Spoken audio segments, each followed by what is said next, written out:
Roughly 80% of the dialogue in this film was improvised. I really want to hear someone say that Marvel don't take risks after knowing that. Thor Ragnarok is directed by Taika Waititi, who's best known for What We Do in the Shadows and Hunt for the Wilder People. It features a large ensemble cast that includes Chris Hemsworth, Tom Hiddleston, Cate Blanchett, Idris Elba, Jeff Goldblum, Tessa Thompson, Karl Urban, Mark Ruffalo, and Anthony Hopkins. Captured and imprisoned, Thor is forced into a gladiatorial contest against the Hulk. Thor must fight for survival and find a way to prevent Hela from destroying his home, Asgard. The opening scene does a really good job at establishing the tone of this film. It's different from the other two Thor films. It's definitely more fun, and I really like that. Chris Hemsworth, Tom Hiddleston, Mark Ruffalo have really found their stride with their characters. That's probably not much of a surprise considering they've played them about 3 or 4 times by now. And everyone else who was introduced in this film really brought their A-game. Jeff Goldblum plays a Grandmaster, and he is an excellent addition to the MCU. His character's a lot like many other characters he's played in the past, but that's why we love him. This is definitely the best that the Hulk has ever looked on screen. You can really see some of Mark Ruffalo's characteristics coming through into the character. And it really makes me wonder if they're going to be able to improve it even more than it already is. Because if I'm honest, I can't really see it looking that much better. I've said already that a large portion of the dialogue was improvised, and that's because of Taika Waititi's approach to filmmaking.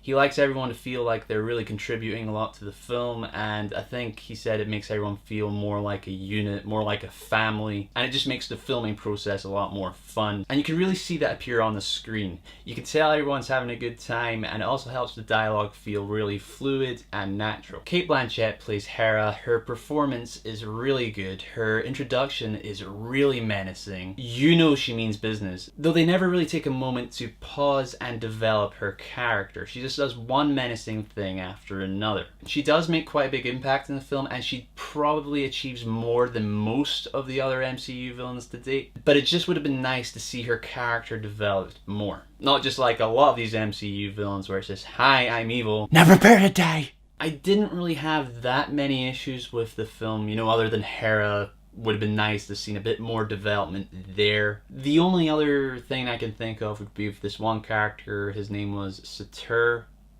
I hope I'm pronouncing that right. He's a very CGI heavy character, and I can see why some people would have issues with that. Personally, I didn't, but I can definitely see why some people will. And you know, like many of these superhero films, the trailers showed way too much again. So I don't think they need to try as hard. And when I say that, I don't mean just give up on it. I mean put just as much effort in, just don't show anywhere near as much.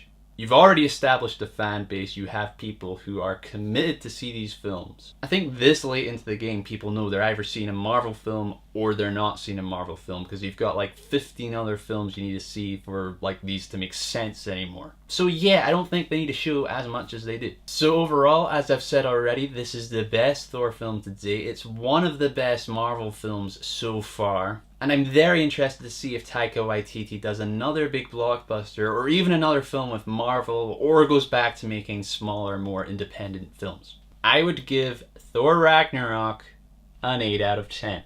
I went to see this with 4 other people and everyone agreed it's one of the best Marvel films to date. I think I need to see it a couple more times to properly decide where I'm going to place it in my rankings, but at the moment I would probably put it at number 4 on the list. This is a really funny film, and the comedy is different from Guardians of the Galaxy, so I think that will affect where people rank this film. Personally, with me, I connected more with the characters from Guardians of the Galaxy, and that was more my sense of humor. So I prefer both of those films to this. But I think if the humor in this film is more to your liking, it'd probably be the other way around for you. So yeah, if you're a Marvel fan, which you probably are if you're watching this, go see it. And just an FYI, there are 2 post-credit scenes, so make sure you stay around to the very end if you want to have the whole experience. So yeah, that wraps up there. As always, let me know if you're planning to see this film, or if you already have, what did you think of it? Write your thoughts down in the comments below. Let's have a discussion, and if you enjoyed this video, why not hit that like button and subscribe to my channel so you can see the next movie review that I put online. Until next time, see ya.